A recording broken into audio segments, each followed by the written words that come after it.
right. I'm off for work. Actually scared about work right now, but let's not talk about that. Let's get into what we always talk about, sports and what's headed online for the mind. And right now, I'm thinking about the Minnesota Timberwolves and the moves that they're making. So, added to this lovely roster, I think of extremely defensive talents. Okay, that's why they're going to be scary. Is an offensive guru. I would say the king of the shake 'em bake 'em out of Seattle, Mr. Jamal Crawford. So he's an added addition to this team along with Jeff Teague. I want to get into what do you do about your bench? Because right now, there's really no more big stars that these guys can get. You know, they're kind of locked in, landlocked in what they have right now until they can move a couple pieces maybe during the year. So I took a look at their team, and I was going to look at their stats and see exactly how they struggled. The big problem is they traded three big assets. So they traded Chris Dunn, they traded Zach LaVine, and then they lost their all-star point guard, Ricky Rubio. So you lose all that, and then you look at the stats, and you say, yeah, it was mostly Wiggins and Karl Anthony, but Zach LaVine had a great impact last year. That was a tremendous loss, and I know it hurt him to trade the guy, but maybe a good move in the long run. The knee injuries are tough to come back from. They're never really exactly the same, and it was an ACL. But with technology now, and as young as he is, he should be back in 2 years span. With that said, I looked at the roster. I see a lot of big men, and you say, what the heck are they doing? Are they just trying to recruit a bunch of big men out here? But if you look at their stats, ranked 13 overall in the Western Conference, right? So, they weren't even in the playoff race near the bottom. Points per game, they were 13th. So, again, they're okay. Again, Zach LaVine was there, and probably have contributed about 14, 15. Rebounds per game, 25th. I'm scratching my head on that, but I'll continue on. Assists were 9th, and then this is offense. So I don't know why we even put this stat up there, offense per game, but 18th. Opponents scoring on them, and they were 18th. That said, I looked at this and I said, what do they really need? They're one of these teams that have a lot of holes that need to be filled, a lot of gaps. But the rebounding thing is ridiculous. I mean, I looked at their lineup, and quickly, I started to see him load up on all these bigs, but I know last year they didn't play Adrian Payne enough. I know that. I saw that. Gorgie Dang is a beast. I thought he at least got 9 to 11 rebounds per game, and I just didn't understand it. But now, rebounding for this year should be off limits because they added Taj Gibson, an extremely high-level rebounder. And then they also added Justin Patton to the draft, who I don't think will play, but is a pretty damn good rebounder. I looked at the team and I said, what do they need as an X factor? Because I see Butler, I see Teague, I see Wiggins, and I see Towns. Could be a big four. Add on Jamal Crawford, another dangerous weapon. But what about your X factor players? Shabazz Muhammad is one of those. He's an integral part of this team. Nimna Jalika is kind of your stretch forward. He's going to be that stretch 3 guy. But I don't know where Cole Aldridge, Matt Costello, Brandon Rush, Tyus Jones, and who's at the bottom here.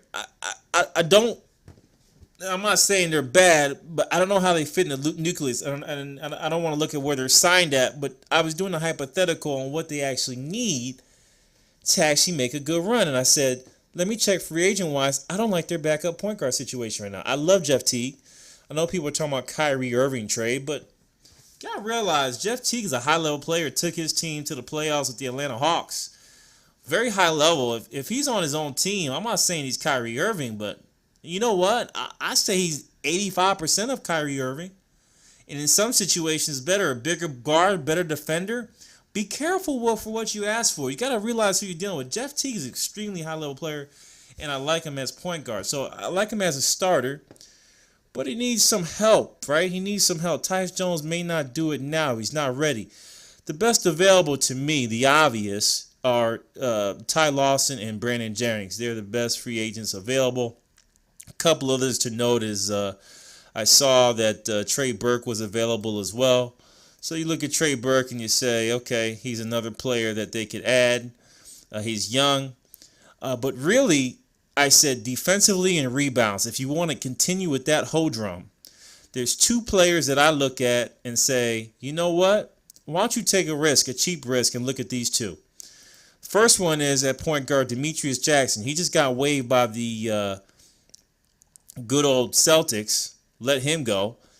And I looked at this guy and I said, everything about him reminds me of a big, strong guard. I don't want to name any names. I don't want to compare him, but think of a Mike James type of player. Remember Mike James from the Bulls? Think about him. Big, strong guard, can come off the bench and do all the little things. Should be a starter, but really never got a chance with the team. I think he started 1 year, but he's like a Mike James to me. Not on the level of style, but the type of player he could be. So Demetrius Jackson got waived. There's too many guys. Rozier was there. Young pick, he's under 23. Great scorer, and also great defender.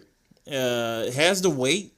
Be interesting to see him because you're playing for the finals. So you're looking at Curry, and you're looking at some of the other guards and who you can move off. Jackson is a lovely guy. Great pickup if they need to look at a guard as a backup. Secondary, the old man out of Jersey. I got to throw a Jersey guy in there.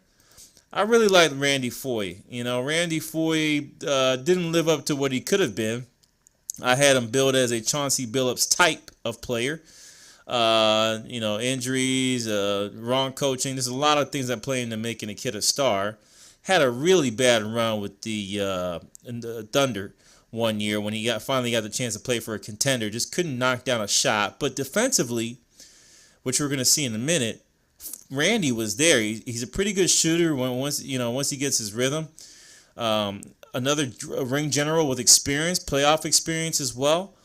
Again, this would be a nice replacement for Tyus Jones. You got to look at what you need.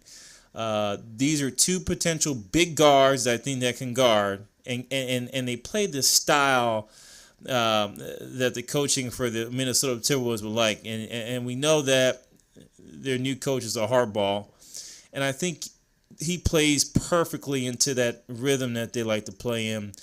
Big defense, and we're going to see in a minute how he lingered over there with defending Carmelo Anthony. Again, the defensive plays there. That was a block. I didn't want to go back quickly. Look at this post. Again, he is 6'3", 6'4". Remember, NBA height, probably 6'2". But that's what they're going to consider him as, and he has long arms. I like this pick. I really do. I think if Randy's in shape, he'd be the optimal pickup if you're trying to win now. Demetrius Jackson is a future play, but those are my two guys that I would look from a guard position. And then I call this added weight athletes. Draymond Green type of player, mindsets, road runners, but I prefer the athletic type Draymond Green potentials. And you got to have that motor and mindset. These guys don't, or they would be all-stars in the league. And again, I can't talk for the guys, but it just seems like these guys could definitely have all the tools to be way better than Draymond Green, but for some reason have not kicked it off. What we're looking at here is Mr. Derek Williams, who has not re-signed with the Cleveland Cavaliers. This is Derek Williams, okay, who was a number one pick, okay. Did he live up to his billing? I say this one is not his fault. It's all about the style of play and the coaches. If you had this guy, this is all you need to do all day long. He could have been a Sean Marion type, and I still think he has the potential to. He's still a young guy. I'm showing all the dunks, but that's kind of what you're looking for. I like him over, Brandon Rush. I like him over Cole Aldridge. I like him over Matt Costello. These are guys I would move off. You don't need any weak holes with your team, and you need backup for a backup. I know Shabazz Muhammad has the kind of role that Derek Williams would have, but he could definitely be one of these guys that comes in and makes life a lot more difficult for teams with his availability to play multiple positions. We add on to that a guy that they had in their summer camp who did not do well at all. I'm disappointed in him, but Deontay Burton. Okay, and Deontay Burton averaged. And let me go back to Derek. Let me not skip Derek. Let me go back to some facts to why I liked Derek Williams. In real time, Derek Williams. I'm gonna go to his year that he averaged. Where was it? New York. So one of the years here, rebounds per game, he averaged 5.5 his second year with Minnesota on a 24-minute clip. If you do it, add the 24 extra, this guy's a 10-rebound guy with the minutes. But all they need is that 5.5. He's perfect for that. Put him in there for the 5.5. His efficiency has gotten better through the years. Obviously, he's played less minutes, but he's always been effective. He's starting to gain a three-point shot. As you can see, that's starting to increase, shooting at a 40% clip with the Cleveland Cavaliers last year with LeBron James. I think this is a great pick. Let's get to Deion Burton. I'll go to stats first because I kind of messed up there. Deion Burton, stat-wise, I tell you what, didn't do much in Summer League. Disappointment. Big disappointment. But let's look at his Marquette stack up. 15 points a game. That's where I want to look at him. Good rebounder, three-point shooter. He embodies definitely a Draymond Green type of player. As we look at him in this entourage, again, very high-level athlete. I would like to see both of these guys on his team. Long-armed, can defend. There's so many things that this kid can do. You need these multiplayer position guys on your squad. I say Lamar Odom started this trend. Hey, I need you in. And you don't care what position it is, they can play 1 through 5. I think Deontay Burton and Derek Williams can play all the positions on the floor if needed, even center for a short period of time. So this is another teammate that I would pick up, and I say is a great pick for this team. Again, a tremendous athlete. Just needs to get to the right team. I think Minnesota did well in scouting this guy because he fits in well. And he would definitely take the roster spots of the guys I mentioned, Jones, Aldridge, Patton. Even though he's a draft pick, he's going to stay and rush. Those guys, Costello, these guys need to move up. Costello's probably there for his three-point shooting, but I think Deion Burton would do you better. The next and last pick, I would say, with your leaping crazy Levine gone, why don't you get the Levine before Levine, which is Gerald Green. Superstar athlete coming out of high school, supposed to be the next T-Mac. I remember I pegged him as that.